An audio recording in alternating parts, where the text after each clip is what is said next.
Tilu. Selamat siang teman-teman. Baik, di sini terima kasih sudah hadir tepat waktu. Hari ini kita akan membahas program sadar sampah dan daur ulang sampah sebagai tanggapan atas teguran dari pihak sekolah tentang kebersihan lingkungan. Saya harap rapat ini bisa jadi tempat kita menyampaikan ide dan mencari solusi bersama, bukan saling menyalahkan. Ya, tapi Bang, emang udah parah sih. Aku sering banget lihat bungkus ciki di taman. Padahal tempat sampah itu nggak jauh tau.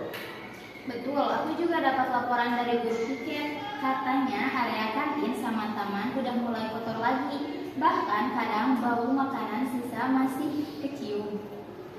Tapi jangan gegas juga, Lim. Bisa jadi karena tempat sampahnya kurang atau siswa lain belum terbiasa disiplin buang sampah. Ya, Lim, tenang aja dulu, nanti yang mana bukan topik kamu. Gak apa-apa, pendapat keras ini karena kamu peduli. Tapi seperti yang Benny bilang, kita coba cari akar masalahnya dulu sebelum kasih solusi. Ayo bisa bantu jelaskan latar belakang masalah ini? Jadi begini, teguran dari sekolah sebenarnya sejalan sama program nasional, yaitu Aksi Peduli Sampah Nasional. Pemerintah lagi dorong sekolah-sekolah buat sadar sampah dan menjaga lingkungan berkelanjutan. Iya, tapi jujur aja, program kayak gini tuh kadang cuma semangat di awal. Habis rame, ya hilang lagi. Mungkin karena waktu itu belum ada sistem yang jelas. Sekarang kita bisa atur supaya programnya benar-benar jalan terus, bukan cuma wacana. Atau bikin jalan kayak kelas bersih minggu ini dapat hadiah kecil aja pasti langsung semangat. Nah, itu ide bagus. Motivasi gak harus besar, yang penting konsisten. Kita bisa kombinasikan antara sistem penilaian dan penghargaan biar semua kelas merasa dilibatkan. Sekarang kita masuk ke poin pertama, pengelolaan sampah secara kreatif. Silakan, siapa yang mau mulai? Aku dulu deh. Menurutku, kita perlu buat bank sampah sekolah. Jadi setiap siswa bisa tukar sampah plastik sama koin. Lumayan kan? Bisa ditukar permen atau alat tulis kecil.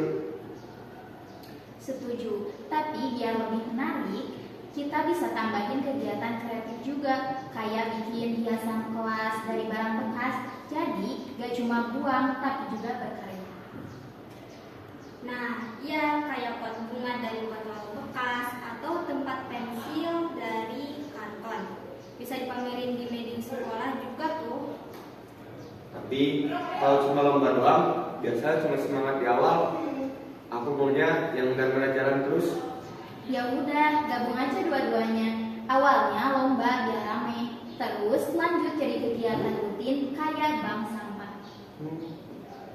Setuju sih perkataannya. Pendekatan seperti itu seimbang, ada unsur semangat dan ada kesinambungan. Bagus sekali.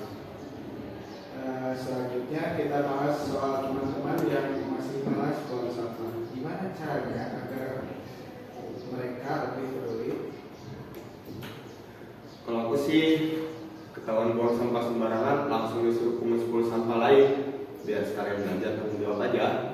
Wah, kalau gitu bisa-bisa malah malu terus ngambek Alif. Mending cara positif aja biar gak merasa ditipu.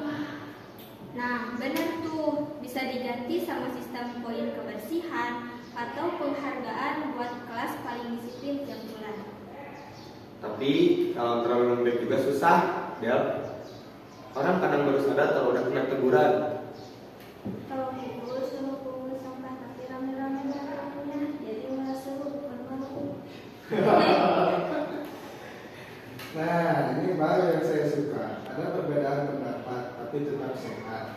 Jadi intinya kita harus tegas dan menyenangkan. Hukuman bisa jadi edukasi kalau disampaikan dengan cara yang tepat. Nah, sekarang kita bahas soal batasan kotor supaya nggak salah paham dalam menilai kebersihan. Kalau dari kata aku, area disebut kotor kalau masih ada sampah kelihatan, tempat sampah penuh atau mulai bau. Tapi kadang guru udah bilang kotor cuma gara-gara ada tisu jatuh satu. Harusnya ada standar yang jelas juga biar adil. Benar banget. Jadi nanti tim kebersihan punya panduan pasti buat menilai tiap ruangan. Mungkin bisa dibikin checklist kecil kelas, nilainya dipajang biar semua tahu selesai. Ini yang bagus. Dengan begitu, kita bisa bangun rasa tanggung jawab dan transparansi. Semua tahu apa yang harus diperbaiki. Oke, di sini saya akan menyampaikan hasil dari rapat kita kali ini. Yang pertama, kita akan membuat tim kebersihan kelas. Yang kedua, mengaktifkan kembali bank sampah sekolah. Yang ketiga, menambah tempat sampah terpilah. Yang keempat, mengadakan lomba dan proyek daur ulang kreatif. Dan terakhir, menjalankan kampanye sadar sampah, sadar diri. Nah, setuju banget, tapi harus dijaga semangatnya, jangan cuma awalnya doang. Ya, aku siap bantu jadi koordinator bank sampah, tapi jangan nyuruh aku sendirian ya. Hehe. Tenang sih, aku ikut bantu latihan komunikasi sekalian bikin teman buat lagi sekolah. Luar biasa. Saya apresiasi semangat kalian semua. Teguran sekolah bukan hal buruk, tapi kesempatan untuk berubah. Mari kita jadikan sekolah ini contoh lingkungan bersih dan kreatif. Dengan kerjasama, semua bisa terwujud. Setuju, pemimpin kita bijak banget hari ini. Yang penting, tetap kompak dan saling dukung. Yuk kita tunjukkan kalau kita bisa jadi generasi sadar sampah dan sadar diri. Setuju. Setuju. Setuju. Baik, kalau begitu rapat saya nyatakan selesai. Terima kasih atas keberadaan semangatnya. Wassalamualaikum warahmatullahi wabarakatuh. Waalaikumsalam.